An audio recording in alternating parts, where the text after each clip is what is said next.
Hey, what is up everybody? This is JP representing jpfitnesspro.com. If you guys want one-on-one training, online training, small group training, or nutrition meal plans, please head on over to my website, jpfitnesspro.com. Again, that's the easiest way to contact me. You can also reach out to me at any of my social media platforms. That might take me a day or two to get back to you, but again, the easiest way is on my website. Today's video is going to be about calves, and the specific thing about calves that I see most people get wrong is, I don't want to say time under tension, but it's how fast they do their reps. A lot of the times when people do calf training, what they do is they like to do calves fast. So they just do the reps fast, which inherently and in and of itself isn't wrong. But what that leads to happening is you start bouncing the weight with your calves. Typically, you want to use the stretch shortening cycle for strength exercises. So if you're doing like a squat, I guess not so much a deadlift, because that's basically bouncing the weight. A bench press a little bit, maybe not for power lifters in that sense, because you have to pause at the bottom. But again, they don't pause for longer than 4 seconds. If you don't pause for longer than 4 seconds between reps, you're still getting some advantage of the stretch shortening cycle. When you wait longer than 4 seconds, that energy that's stored in your tendons and ligaments is lost as heat to the environment. So again, when it comes to calves, you get a lot of that stretch shortening cycle help from the ligaments and tendons, because it's such a very powerful joint. The ankle is a very powerful joint. Think about all the things that the ankle has to handle, running, jumping, etc., all those types of things, So when you're going fast and you're just pumping out reps like that, again, going fast in and of itself isn't a bad thing, but kind of popping with your ankle, you're kind of not putting any tension on that muscle. So instead of just doing the reps really, really fast, I'm going to show you a better way to do them. So again, you could be doing these calf raises on any type of equipment. It could be on a seated calf raise, it could be on a leg press, or this could just be, a standing body weight calf raise. So it doesn't really matter what you're doing, it's just how you kind of do them. So what you want to do is you want to press out, and then from here, the way that I don't want you to do them and the way that a lot of people do them is, again, what I don't want you to do is I don't want you to just kind of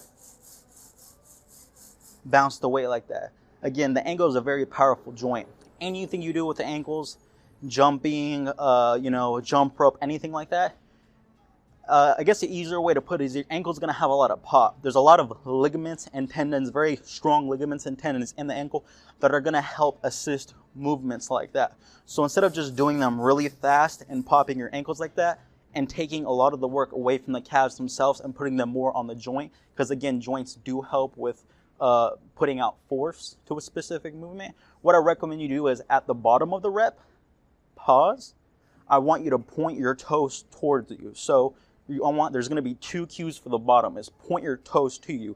If anything, I want you to flex your tibialis anterior, which is the muscle at the front of your shin. So point your toes to you, take a small pause, while simultaneously driving your heels away from you as far as you can get them. So you want to point your toes towards you and drive your heels away from you. Take maybe half a second to do that, and then go into the concentric portion of the rep. Now, when you go into this concentric portion of the rep, this part you can do fast if you want to do fast. I actually recommend doing this part fast, kind of explosive. So you want to do this part fast, but I want you to take a small pause, even a shorter pause at the top, maybe like 1/5 of a second, just a small pause. And I want you to do 2 cues here, which is the opposite of the other 2 cues we just did. And that's to get on your tippy toes as much as possible. So you want to pretend like, it sounds like a funny cue, but you want to pretend like you're a ballerina and you want to get on your tippy toes, squeeze, squeeze, squeeze. And you want to drive your heels to the back of your foot or drive your heels towards you. So I want to get my heels towards me and then get on my tippy toes for maybe 1/5 of a second. Control, point my toes towards me, drive my heels away. Tippy toes, heels to the back to my calf. Control, point my toes towards me, and heels away. Just like that. Again, when you guys do it like that, it's going to help take away that stretch shortening cycle from your calves. Now, if your goal is explosive work, jump rope, jumping, that's different. Again, maybe like a week ago, I put a video on a calf superset. Now, I did a high rep calf set with 30 seconds of jump rope. The jump rope is where you want to take advantage of that shortening cycle because you're already fatigued from that set that you just did. Again, you're not going to be able to do full-on reps because you just did a set to failure.